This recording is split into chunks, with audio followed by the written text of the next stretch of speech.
Super Rugby AU round number 4. Two very, very interesting looking games on paper. We'll have to see how they play out in reality, but man, on paper I'm pretty pumped about these two. You've got the dislike between the Force and the Rebels, their history. I mean, most of you guys will know, but remember when the Force were cut from Super Rugby, the majority of the Force's players, or at least a big chunk of them, ended up going to the Force. It was kind of between the Force and the Rebels as to who would be cut. It ended up being the Force. So a bit of bad blood, no doubt, between these two sides. But how great is it to see them back in action against each other? So lots to look forward to with that one. And then the Brumbies and the Reds, just the two unbeaten sides in Super Rugby AU. The two powerhouse units thus far in the competition. So lots to like. The first game, Force and the Rebels, like I mentioned, the Force are 1-1. 1 win, 1 loss. Narrow loss. Well, not a narrow loss, but narrow win over the Tars last week. And a pretty respectable loss against the Brumbies in that opening round. Remember, then they had the bye. So the Force still not 100% where they're at, but we've seen a lot of promising stuff. And with the amount of players that had to come into this team not being that familiar with each other, I think these guys are only going to get better as the competition gets on. The Rebels, although they're none from 2, they've picked up 2 losing bonus points. They haven't scored a try, but they've not been disgraced by any means in either of their games. They did a lot better than I think. Remember, they've played these two, like the 2 top teams in the competition. So certainly no disgrace in their performances thus far. But they're certainly going for the we're going to take points anytime they are on offer. Not quite 100%, but the majority of the time they're going to punish you with points, and they make teams concede a lot of penalties. So we'll see how they go. The lineups, Carney, Ralston, and Braki are the back 3 for the Force. So interesting, there's no Pulu this week. It's Braki on the left wing. Kurandrani Kahui, same midfield as last week. Pretty useful, pretty experienced. I was pretty happy with how Kahui went, actually.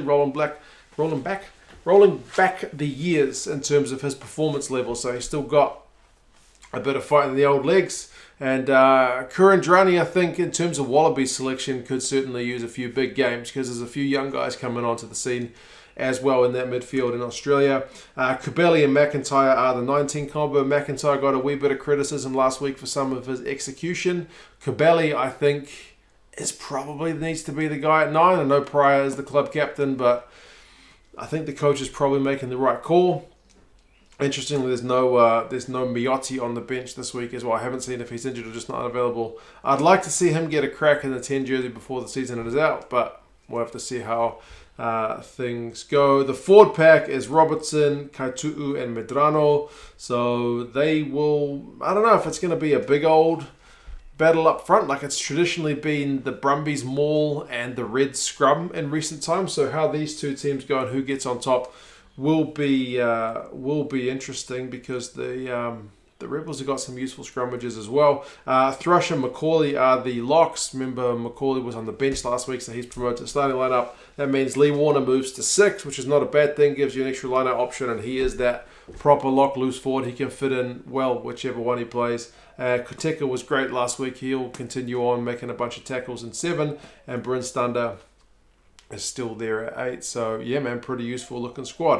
They've got Lozano on the bench. They've got Holmes. They've got Pryor. So, yeah, like I mentioned, no Miotti, though, this time. For the Rebels, I think it's the same starting 15, if I'm not mistaken. Elof, Hansen, and Fa'amusili in the front row. It's good to see Fa'amusili is available because, remember, he got tackled by Ala Alatoa last week in an audible collision between like shoulder and head, and he went off for an HIA, didn't come back on.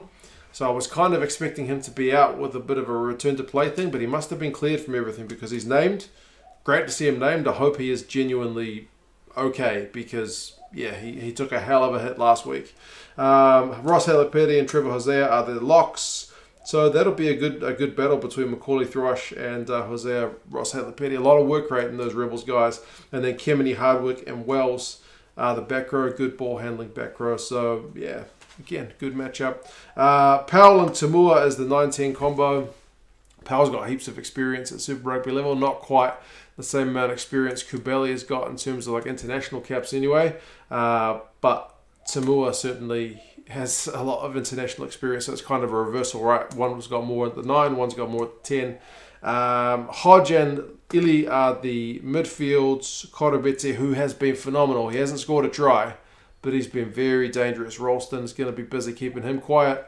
Korobete and Lockie Anderson are the wingers, and then Tom Pincus is there at full back as well. Tuttle's on the bench. They've named a couple of guys in brackets, so like it's either going to be Nolan or Wilkin, Lamani or Gordon, and whatnot. So Rebels still don't have all their guys available, remember, so a bit of injuries in that camp. So yeah, like I mentioned, man, like the Force have been good. Their attack still needs to be a wee bit sharper. I do think that will happen as the season progresses. Like they only managed 3 clean breaks against a pretty leaky Waratahs defence. I know the Waratahs stepped it up last week, finally, but you would have liked the Force to maybe capitalise a wee bit better. But the Rebels haven't scored any tries, so there you go. One of these sides is going to have to click on attack. The Rebels guys will make you concede a lot of penalties, and Tamua is in the mood to punish every little thing. So the Force's discipline is going to have to be good.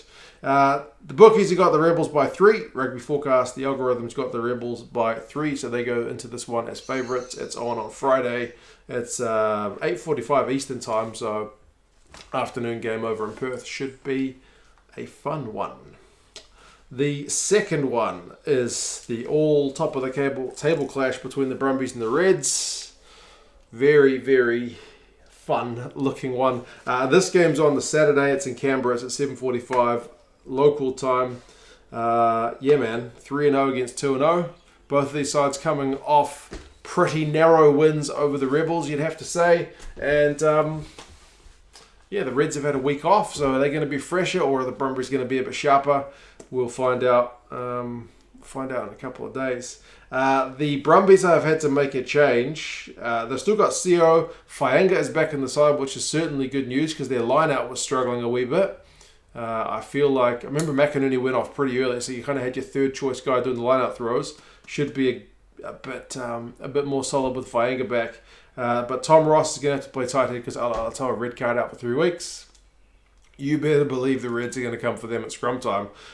Swain and Neville, same second row. Baltini, Cusack and Samu is a changed back row because Cusack gets the start at 7.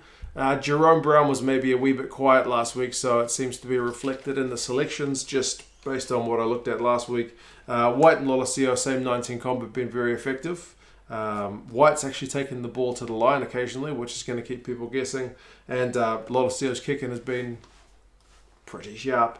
Simone Ikitau, like I mentioned, pretty useful midfield combos on. They seem to have a really good understanding with Lolosio. Like when he put that kick through for Ikitau last week, it was really, really top stuff. So the Reds will have to be very, very on form to contain some of the things that's going to be thrown at them. Hansen, Muirhead and Banks are the back 3. Muirhead was kept pretty quiet last week, so he'll need a big game.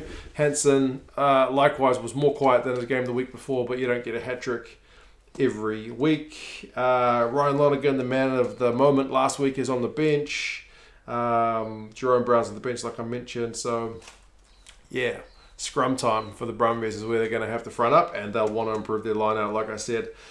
For the Reds, same front row, Xander Murphy and Tupou, and reverse is true for them, so they will need to put the Brumbies under absolute pressure because we know the Brumbies maul's good, but their scrum has been sometimes a wee bit questionable despite having an all-Wallaby front row in most times.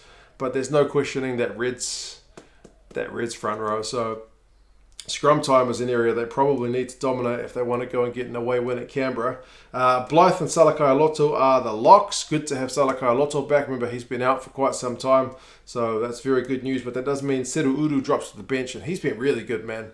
Like, he's going to be a great sub to have because he's got that kind of like a bit of X factor for a lock. He's not a stock standard lock. He's got really good hands, and he knows when to take the ball to the line. They've got Scott Young, McCrate and Wilson as the same back row as 2 weeks ago. I remember Liam Wright is still injured, so these guys have still been doing a pretty good job without him, although we haven't maybe seen that kind of blockbusting 2020 form of Harry Wilson yet. So, yeah, for his Wallaby chances, if he can steamroll Pete Samu or someone like that, that would certainly do him the world of good. McDermott and James O'Connor are 9-10, and if anything, Nick White's been outplaying McDermott in terms of the number 9 stakes this season. Like, I thought McDermott, even though he didn't get the nod really at Wallabies level, no, he's in the squad, but Nick White was certainly Dave Rennie's guy. And based on this season's form, you'd probably see why, but we all know what we've seen from McDermott in the past, so see if he can kind of, I don't know, man, just take a quick tap, catch the defenders napping. Maybe he's shown his tricks enough that people are aware of what he's doing. We'll see. James O'Connor's been good at 10. He'll no doubt be good again. Paisami shifts jerseys from outside to inside the centre, so Pataya jumps into the 13 jersey because Vunivalu is getting a start this week. Now, that's exciting news. Yeah, Mac Hansen better be aware of any aerial balls that are coming because Vunivalu in the air, from what limited amount I've seen of him, seems like an absolute monster. So if they're not aware, he could really catch them out. Doguna's on the other wing. Jock Campbell's at fullback. So, yeah, it's a pretty attacking-looking red side. And their attack has gotten better over the last kind of 18 months or so. So, yeah, I mentioned Uda's on the bench, Sorovi's on the bench, Hegarty, Paenga Mosa, Hooper, kind of same. But, yeah, man, going into Canberra is never easy. It's going to be a tough job for the Reds, without doubt, but we'll see what they can do. As I mentioned, scrum time could be key. Discipline's going to be key. They both gave away like 14 penalties against the Rebels each, so they both gave away the same amount. So, yeah, Brumbies get the line out right. Fainga should be able to help fix that up, I think. The Reds need to dominate the scrum. Both sides, whoever gets the discipline right faster will likely be in a better position. And, yeah, it will be interesting to see if the Reds coming off the bye or the Brumbies off a win last week will kind of hit the ground running sharper. You'd think maybe the Brumbies will hit it sharper, but maybe the Reds will have the legs.